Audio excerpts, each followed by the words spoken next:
Welcome back to the news at 10. As part of measures to ensure that Nigeria remains united irrespective of religious or ethnic differences, representatives of the Northern Council of Traditional Rulers and their southeast counterparts have met in Owerri, the Imo State capital. The main focus of discussion is the prolonged protests and agitations for the state of Biafra. While receiving the delegation at Government House, Owerri, Governor Rochas Okorocha emphasized that Nigeria will remain united no matter the challenges it's facing at the moment.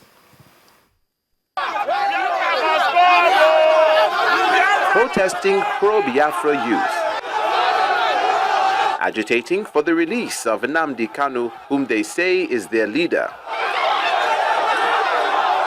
But things seem to be getting out of hand, and this is prompting the visit of these traditional rulers from the north to Owerri, the Imo State capital, to meet with their counterparts from the southeast to see a way to address the issue. Whatever is happening in one part of the country also affects the other part of the country. So we feel that this movement needs to be checked immediately and provide solutions to it. We also believe that, yes, those who are making that agitation, they might have their reasons, one way or the other. They might have had some difficulties, some complaints, some unbearable situation that's confronting them. But we also believe for any problem, for any issue, for any present trouble, there must be a solution to it. In his response, the Imo State Governor, Rochas Okorocha, commended the Northern Traditional Rulers for the visit, which he says will go a long way towards strengthening the unity of the country. We are sure you will share the governors of Southeast are united, and we have set up a strategic committee to constructively engage our sons and daughters who, for whatever reason it is, has created fears in the minds of even the leaders of this state. Now, with this meeting, many Nigerians expect that the royal fathers will return home and call the youth to order by explaining to them the implications of the Biafra protest, an issue the Constitution considers treasonable. For decades, many residents of Okrika community in Rivers State have depended on water transportation, which they say has served as a better alternative to roads. But now the boatmen are crying out that it has become increasingly dangerous for commuters because of the debris and shipwrecks found on the waterways. Our community report tonight takes a look at the situation at the marine-based jetty and the challenges faced by the boat riders. Now you're talking.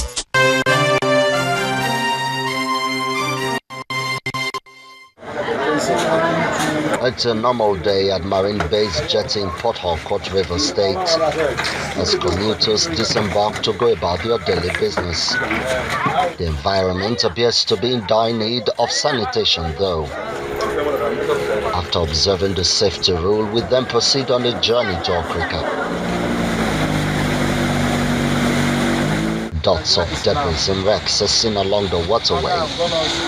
On a good day, it's a 15-minute boat ride to get to Okrika, but the boat riders say there are challenges. As we go on the sea, you can witness the heaps of refuse that is being drained to the sea.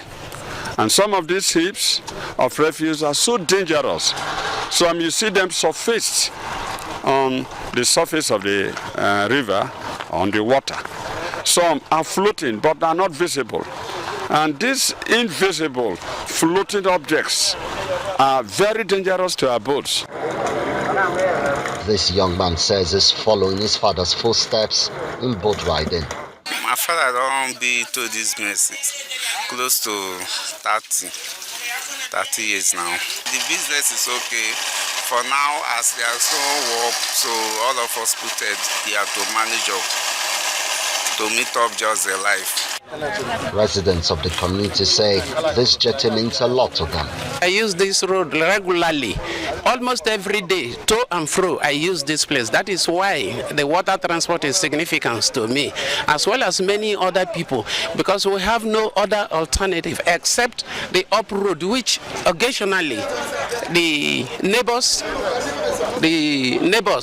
that are joined to Okrika boundary always disturb. You know, Okrika people, we are fishermen and we like the river. Like me personally, I like traveling on the sea. I would rather park my car at the water side and use the flying boat. I love it. And the natural breeze will always come and you will see it. You will see so many things on the sea. But safety first, as this young man tests the reliability of the vest. It's safer when you use your life jacket.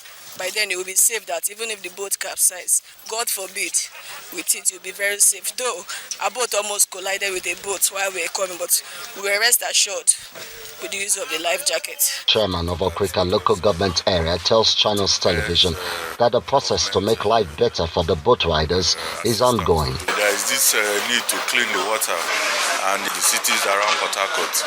A lot of debris from upland, you understand. And since regular cleaning is not done, it becomes very difficult. And the locals, the operators, the boat operators, they don't have the facilities and the means of cleaning up the water.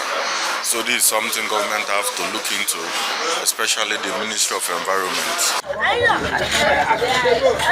This is African Trading Company ATC Jetty in Okrika local government area in Rivers State. The operators here tell us that it was first built in 1913 and today plays host to over 6,000 commuters daily.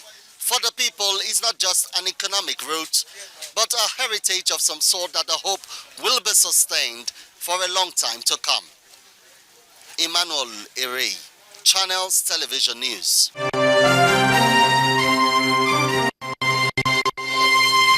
Etisala, now you're talking. Members of the Benue State House of Assembly have criticized the manner in which the 28.5 billion naira bailout funds were disbursed to workers at the state and local government levels. The lawmakers voiced their dissatisfaction during a probe of the controversial disbursements of the bailouts when they questioned state government executive officials. It's an atmosphere of tense anticipation in the chamber of the Benue State House of Assembly as members await the commencement of the day's business. Soon after, the Speaker arrives with a symbol of authority. And the Deputy Majority Leader sets the ball rolling with the introduction of the major issue of the day to be addressed by the state government officials who have been summoned. The lawmakers demand to know why, even with the bailout funds, the state government has been unable to offset arrears of workers' salaries. If you have paid December, January, February and March salaries, you didn't pay April and May, you jumped and paid another salary for June out of another money you had collected, 10 billion. And then you collected the 28 billion in August. What salaries were you now paying with the bailout?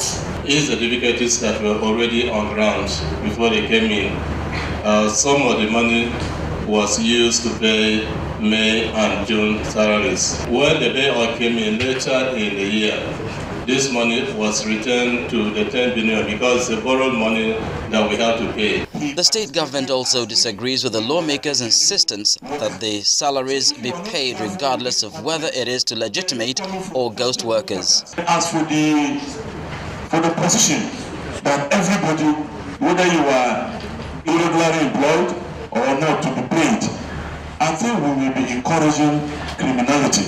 We will be encouraging misconduct. We will be encouraging illegality. It is better for those who should benefit to benefit. This money, the government has always said, it is a loan that is to be paid back.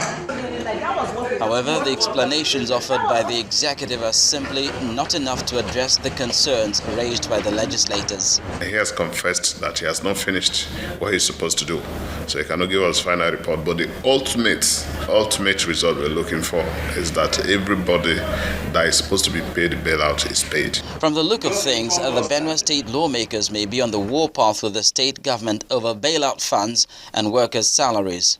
Hopefully, however, it should be the workers' interests that will be of common concern to both parties. MTN Business, an integral part of MTN Nigeria, has launched MTN Prestige, a corporate loyalty program for its business customers spread across different market segments. At an event in Lagos to honor and recognize a collection of the company's top 100 customers, the Chief Enterprise Solutions Officer of MTN Nigeria, Mr. Frederick Udwaka, says the company will continue to provide the platforms that enable enterprises drive economic inclusion in both unserved and undeserved markets. Our correspondent Yomi Otaibe reports. The MTN Business Nigeria event to celebrate the company's top technology trailblazers was a night of music and networking.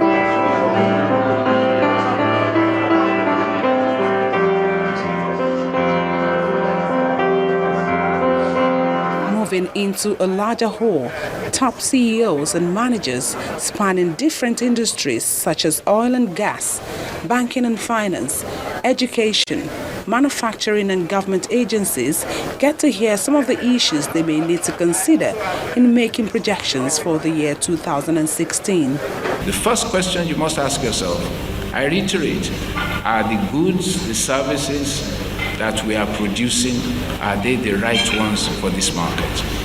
Secondly, you must ask yourselves, are we well priced and are we well positioned? Government side will be, how does fiscal policy look? In other words, what are the spending and taxing intentions of the government? While these industry leaders ponder on the questions, another musical interlude comes from a soul singer, Asha.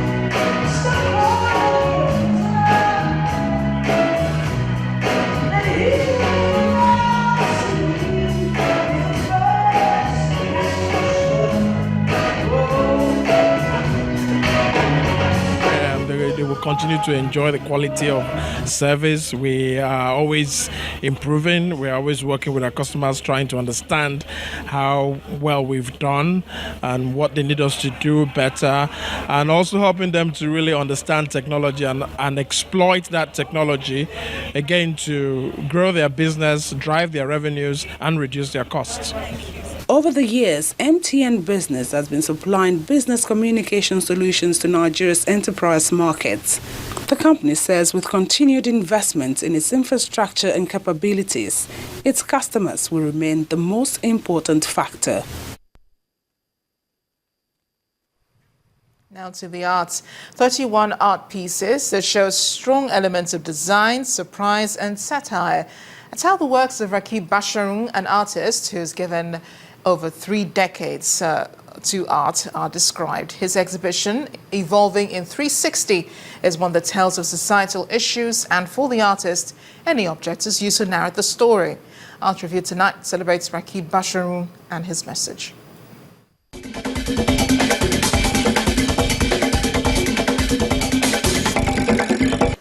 From the moment a child is born, he or she is exposed to an environment that holds prospects for artistic creativity to last a lifetime. And this can be said about the artists whose works are on display here. Last year I had Evolving Through Waste. This year I have Evolving in 360. I know people question Evolving 360. What is that supposed to mean? It all depends on who's looking at the work. The exhibition features works from a man who has dedicated over 3 decades of his time to art. And this artistic journey is celebrated as the artist celebrates 60. You see that you look at it in terms of the kind of materials that I've worked with, which is very, very diverse. Or you want to look at it in terms of the forms that I've worked with. I have some works in the round, which could easily lead people to say 360. I have works that are also relief works on the walls. I have works that are design art, which are not pure art. And if you look at most of the works, I have this element repeating itself in the works. The circle thing. Some people will look at it and say probably it's talking about a circle.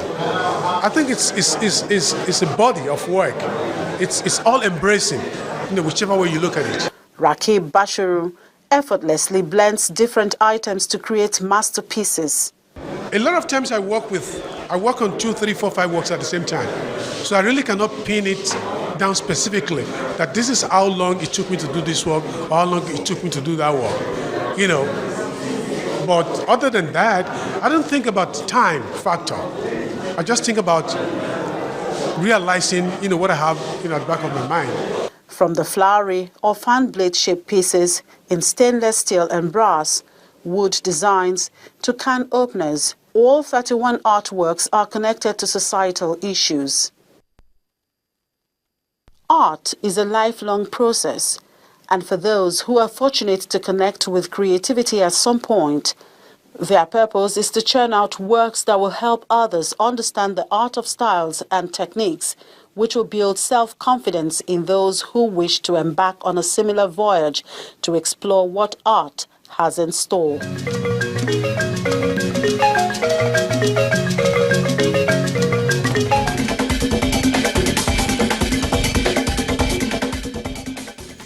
Next on the news at 10, Newcastle United ends Liverpool's 4-match winning run under manager Jurgen Klopp. That's in sports news. Please stay with us.